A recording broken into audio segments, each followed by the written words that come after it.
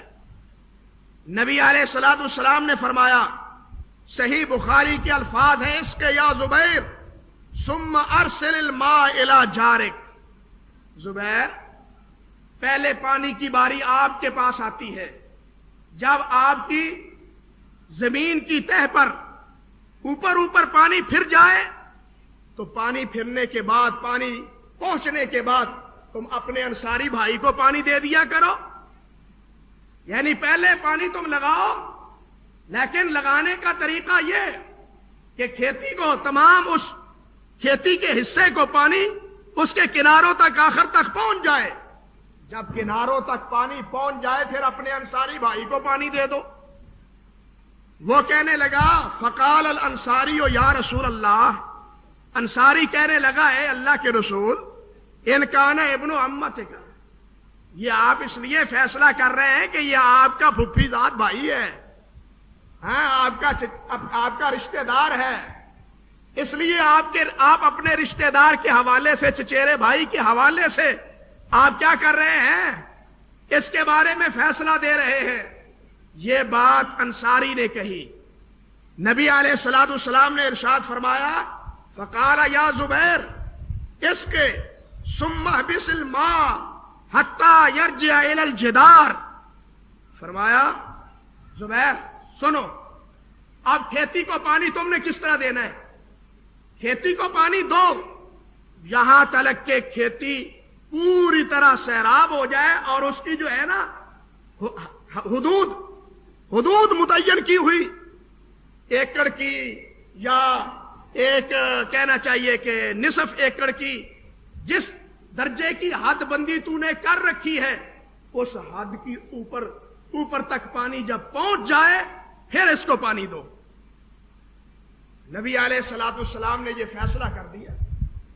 حضرت زبیر فرماتے ہیں، واللہ انی لاحسب ان هذه الآیہ نزلت فی ذالک.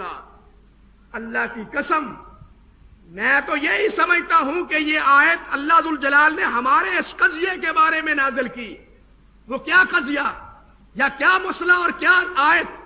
مسئلہ آپ نے سنا جس کا تعلق پانی دینے کے ساتھ تھا، اور نبی علیہ السلام کے اس فیصلے کے حوالے سے اللہ ذوالجلال نے فرمایا، فلا وربک لا یؤمنون حتی یحکموک فیما شجر بینہم ثم لا یجدوا فی انفسہم حرجا مما قضیت ویسلموا تسلیما. فرمایا، تیرے رب کی قسم، یہ اس وقت تک مومن نہیں ہو سکتے، ایماندار نہیں ہو سکتے، جب تلک حتی یحکموک فیما شجر بینہم، تاکہ آپس کے اختلافات میں آپ کو حکم اور آپ کو فیصل تسلیم نہ کر لیں. ثم لا یجدوا فی انفسہم حرجا مما قضیت، اور پھر آپ جو فیصلہ فرمائیں اس فیصلے کے بارے میں دل میں کوئی کھٹکا بھی نہ رکھیں، دل میں کوئی احساس نہ پیدا ہو کہ ہمارا تو اس فیصلے میں نقصان ہوتا ہے، ہماری اس مسئلے میں سبکی ہوتی ہے، ہمارے تو یہ موافق نہیں ہے، ہم لوگوں کو کیا جواب دیں گے، کیا منہ دکھائیں گے. فرمایا، اس قسم کا تاثر پھر نبی کے فیصلے کے بعد ایماندار کے دل میں پیدا نہیں ہونا چاہیے. آپ غور کیجئے کہ نبی علیہ السلام کا یہ فیصلہ ایک خالصتاً عبادت کے مسئلے میں فیصلہ نہیں تھا، بلکہ کھیتی باڑی کو پانی دینے کے بارے میں تھا. اب اس پانی کے حوالے سے بھی اللہ سبحانہ و تعالی نے فرمایا کہ خبردار، نبی کا جو بھی فیصلہ ہے وہ تم کو تسلیم کرنا ہوگا. اگر تم ایماندار ہو، تمہارے ایمان کی پختگی، تمہارے ایمان کی سلامتی اسی میں ہے کہ میرا نبی جو فیصلہ کر دے اس فیصلے کو بسر و چشم تسلیم کرو.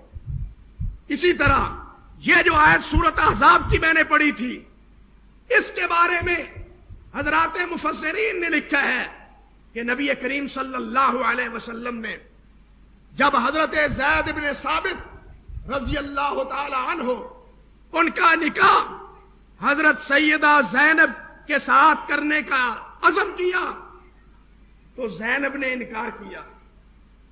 اب یہ مسئلہ بھی دیکھیے، عبادات کا مسئلہ نہیں ہے، ایک معاشرتی مسئلہ ہے، شادی اور بیاہ کا مسئلہ ہے۔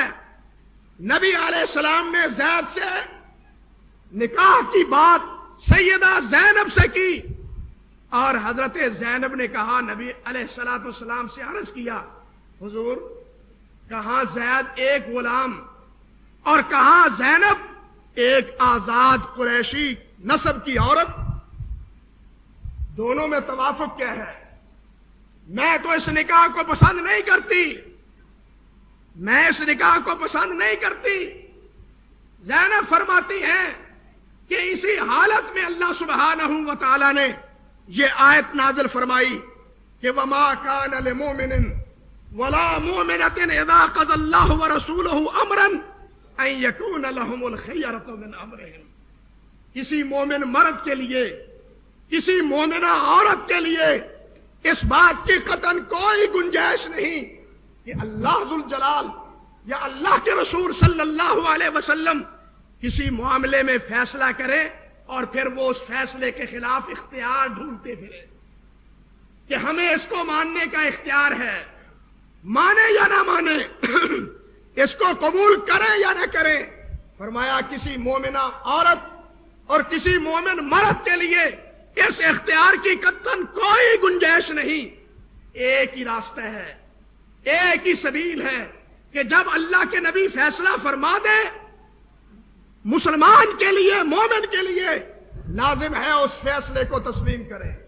جب یہ آیت نبی علیہ السلام نے پڑھی تو حضرت سیدہ زینب رضی اللہ تعالی عنہا وہ عرض کرنے لگی، قالت قد رضیتہ لی یا رسول اللہ، حضور آپ اس کو میرے لیے، آپ اس کے زید کے ساتھ ہے میرے نکاح کا آپ برضا و رغبت اور خوشی خوشی نکاح کر رہے ہیں،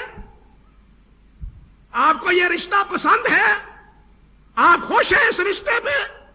تو نبی علیہ السلام نے فرمایا قال نعم، ہاں میں اس رشتے پہ کو پسند کرتا ہوں، میں اس پہ خوش ہوں۔ حضرت زینب رضی اللہ تعالی عنہا عرض کرنے لگی، حضور اگر آپ راضی ہیں تو میں بھی آپ کے اس اختیار پہ اور آپ کی اس رضا پہ میں بھی راضی ہوں۔ یعنی یہ ہے نبی علیہ السلام کے فرمان کی حیثیت۔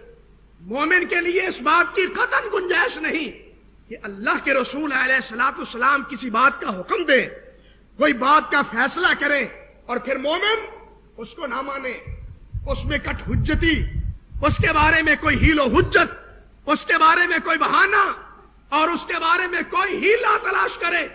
مومن کے لیے اس بات کی قطعاً کوئی گنجائش نہیں۔ بھائیو، اس حوالے سے علامہ سبکی رحمت اللہ علیہ نے ایک بڑی عجیب بات کہی ہے۔ علامہ سبکی رحمت اللہ علیہ فرماتے ہیں، لوگوں تمہیں اپنے آپ کو یہ سمجھنا چاہیے، اپنے بارے میں یہ بات سمجھنی چاہیے، وَلْيُفْرِضِ الْإِنسَانُ نَفْسَهُ بین ید النبی صلی اللہ علیہ وسلم۔ بڑی پیاری بات ہے جو علامہ سبکی نے کہی ہے رحمت اللہ علیہ۔ کہتے ہیں ہر انسان کو یہ سمجھنا چاہیے، یہ تصور کرنا چاہیے کیا کہ میں نبی علیہ السلام کے سامنے بیٹھا ہوا ہوں، میں نبی علیہ السلام کے سامنے ہوں، وقد سمع ذلک منہ، وقد سمع ذلک منہ، اور نبی علیہ السلام سے ایک فرمان سنتا ہوں، آپ کا ایک حکم سنتا ہوں، آپ نے ایک مسئلے کے بارے میں بات فرمائی، میں نبی علیہ السلام کی گویا کہ بات آپ کے سامنے اپنے کانوں سے سن رہا ہوں۔ فرماتے ہیں یساہ التاخر عن العمل لا واللہ، کیا اس کے لیے اس بات کی گنجائش ہے کہ وہ اب آپ کی بات سننے کے بعد اس میں کوئی ہیلا بہانہ تلاش کرے، اس پہ عمل نہ کرے یا عمل کرنے میں تاخیر کا ارتکاب کرے؟ نہیں، مومن کے لیے تو ضروری ہے کہ جب اللہ کے نبی کا فرمان سنے فوراً اس پہ عمل کرے۔ نبی علیہ السلام کے صحابہ رضوان اللہ علیہ مجمعین، ان کا طریقہ بھی یہی تھا کہ جب وہ اللہ کے نبی کی بات سنتے یا ان کے پاس نبی علیہ السلام کے فرمان کا علم ہوتا تو وہ آپ کے فرمان کے بعد کسی اور کے قول و اقوال کی طرف نہ اپنے نہ کسی اور کے قول و اقوال کی طرف التفات اور توجہ تک نہ کرتے تھے. چنانچہ آپ اندازہ کریں، سنن ابی داؤد میں ہے حضرت عمر فاروق رضی اللہ تعالی عنہ کے حوالے سے کہ ان رجلا من ثقیف، بنو ثقیف کا ایک آدمی، اس نے آ کے حضرت عمر فاروق سے ایک مسئلہ پوچھا. کیا مسئلہ؟ فسألہ عن امرأۃ حاضت وقد كانت زارت البیت یوم النحر. کہ امیر المومنین ایک مسئلہ بتلائیے، حج کے موقع پہ عورت نے رمی جمار کر لیا، 10 تاریخ کو جمرہ عقبہ یعنی بڑے جمرے کو اس نے کینکریاں مار لی. کینکریاں مارنے کے بعد جانور ذبح کر لیا، وہ حلال ہو گئی. اب حلال ہونے کے بعد اس نے پھر بیت اللہ کی زیارت بھی کر لی، طواف افاضہ بھی کر لیا. بیت اللہ کی زیارت یعنی طواف افاضہ بھی کر لیا. طواف افاضہ کرنے کے بعد اب اتفاق کی بات کہ وہ اپنے ایام میں مبتلا ہو گئی. ایام میں مخصوص دنوں میں وہ مبتلا ہو گئی.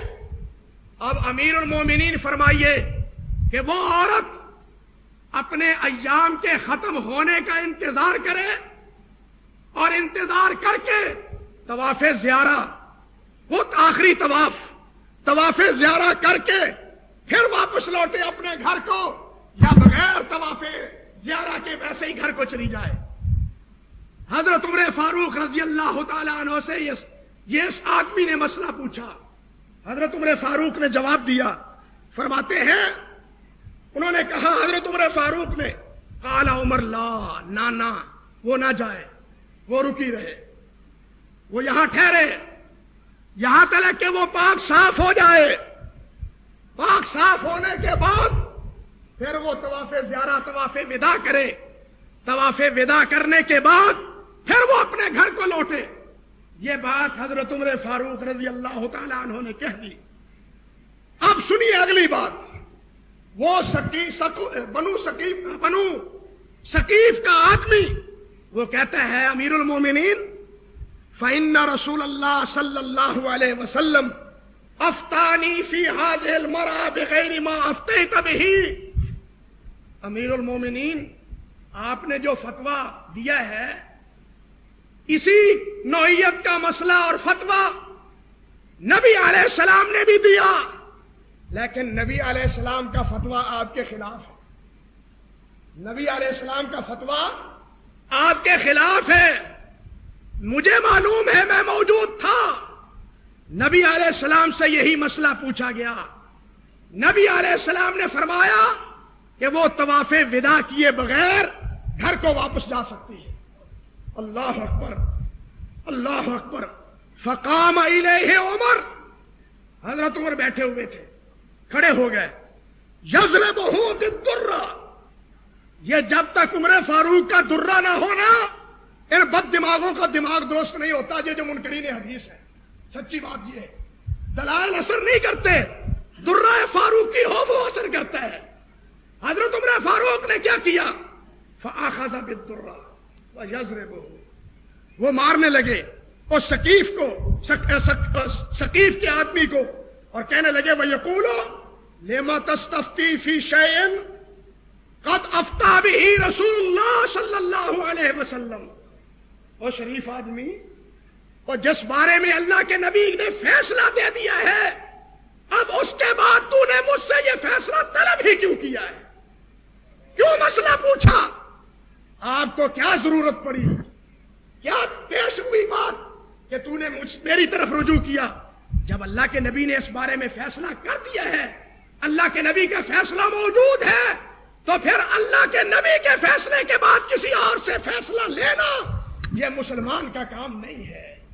مسلمان کی ذمہ داری یہ ہے کہ وہ نبی علیہ السلام کے فیصلے پہ قانے رہے. یہ ہے نبی کی سنت اور نبی کی حدیث اور نبی کے فرمان کی عصمت.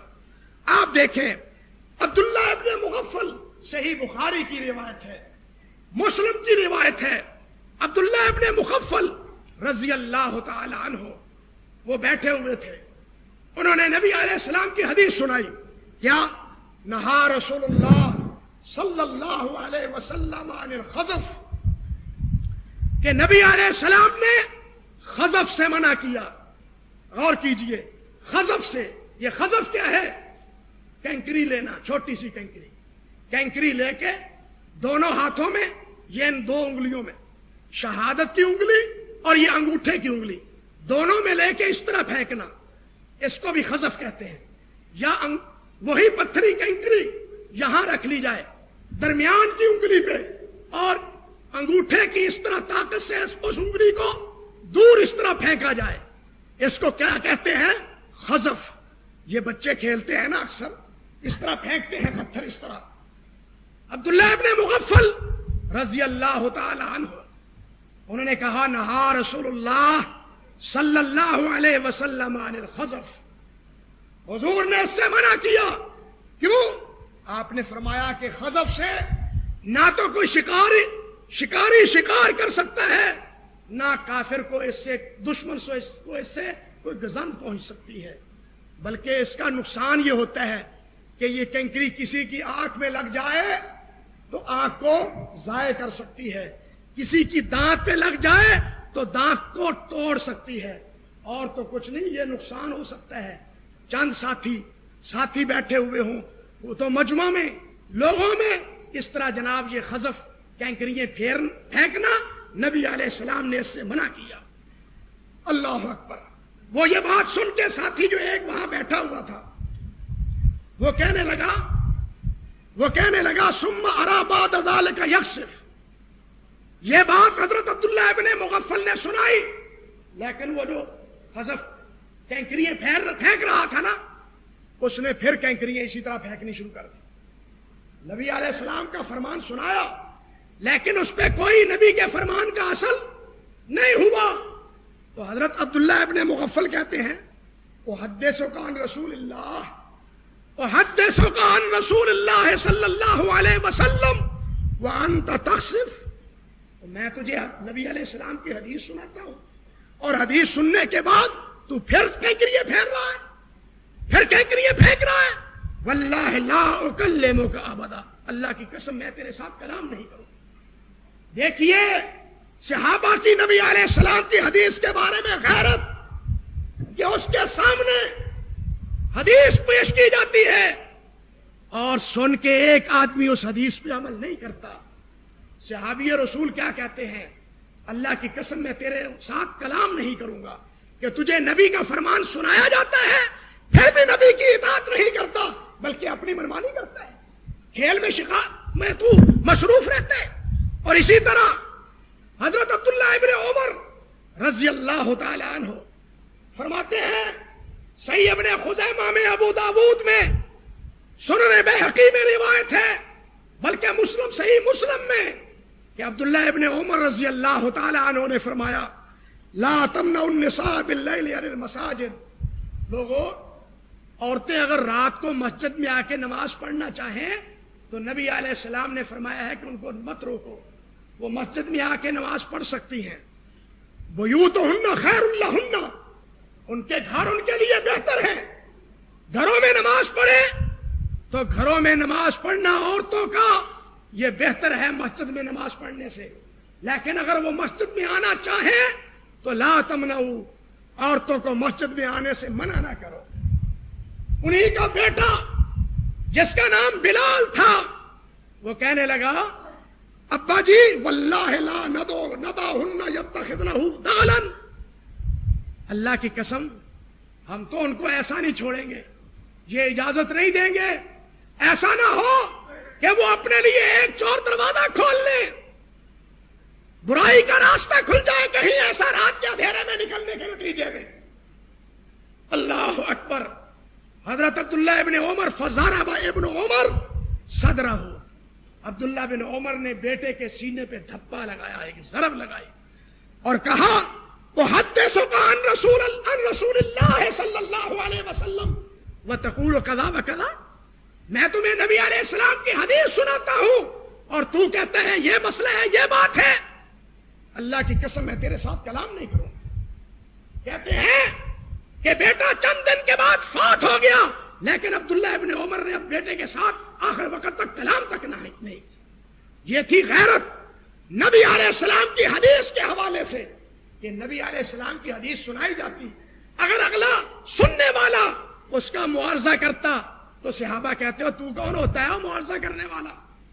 ہاں میں تیرے ساتھ کلام نہیں کروں گا، تو بڑا گستاخ ہے، تیرا یہ اقدام بڑا گستاخانہ ہے کہ نبی کا فرمان پیش کیا جاتا ہے اور تو نبی کے فرمان کی پرواہ نہیں کرتا۔ اندازہ کیجئے یہی طریقہ تمام اسلاف کا ہے، تابعین کا، اتباع التابعین کا، ائمہ مجتہدین کا، وہ کہ نبی علیہ السلام کے فرمان کے بعد وہ کسی کے قول و اقوال کو نہیں دیکھتے تھے، بلکہ آپ کے فرمان کی اطاعت اور فرما برداری اپنے لیے لازم سمجھتے تھے۔ لیکن جس طرح کہ میں پچھلے خطبے میں کہہ رہا تھا، ایک بد نصیب غلام احمد قادیانی ہے جو کہتا ہے کہ احادیث کو میرے اقوال سے پرکھو، اب جو میں کہوں گا وہ جو احادیث میرے قول کے مطابق ہوں گی اس پہ تو عمل ہو سکتا ہے، جو میرے فیصلے کے مخالف ہوں گی اس حدیث پہ عمل نہیں ہو سکتا۔ یہ طریقہ کسی مسلمان کا نہیں ہو سکتا، چاہے جائے کہ اس کو نبی مان لیا جائے۔ یہ تو کسی مسلمان کان للمؤمن ولا مؤمنۃ اذا قضى الله ورسوله امرا ان يكون لهم الخيار، یہ تو طریقہ کسی مسلمان اور مومن کا نہیں ہے، چاہے جائے کہ اس کے بارے میں نبی ہونے کا تصور کیا جائے۔ اللہ سبحانہ و تعالی اس قسم کی گمراہیوں سے ہمیں محفوظ رکھے۔ نبی علیہ السلام کی حدیث ہی نہیں بلکہ نبی علیہ السلام کی ذات گرامی کے حوالے سے اس کی حرزہ سرائی اور اس کے بقاویس، اس کی جناب کہنا چاہیے حد سے جسارت، اس کے بارے میں تو آئندہ خطبے میں عرض کروں گا کہ حدیث قرآن پاک ہی نہیں، حدیث پاک ہی نہیں، بلکہ نبی علیہ السلام کی ذات گرامی کے بارے میں اس کے تاثرات کیا ہیں۔ وہ اپنے بارے میں نبی علیہ السلام کو اپنے بارے میں ترجیح دیتا ہے، بلکہ کہتا ہے کہ کسی نے اگر محمد کو دیکھنا ہے تو غلام احمد کو دیکھ لے۔ اعوذ باللہ من الشیطان الرجیم، محمد کو دیکھنا ہے تو غلام احمد کو دیکھ لے۔ غلام احمد کو دیکھنا محمد صلی اللہ علیہ وسلم کو دیکھنا ہے۔ معاذ اللہ ثم استغفر اللہ۔ جو انسان اور جو اس کے پیروکار یہ کہتے ہوں، بتلائیے ان کو اسلام سے خارج نہ سمجھا جائے تو کیا کہا جائے؟ علماء نے اور اس وقت امت نے جو فیصلہ کیا ہے ان کے کفر کا، وہ جانچ بھال کے اور دیکھ اور پرکھ کے کیا ہے، صرف ہوائی میں فیصلہ نہیں کر دیا۔ اس حوالے سے انشاءاللہ اللہ نے چاہا تو آئندہ خطبے میں عرض کروں گا۔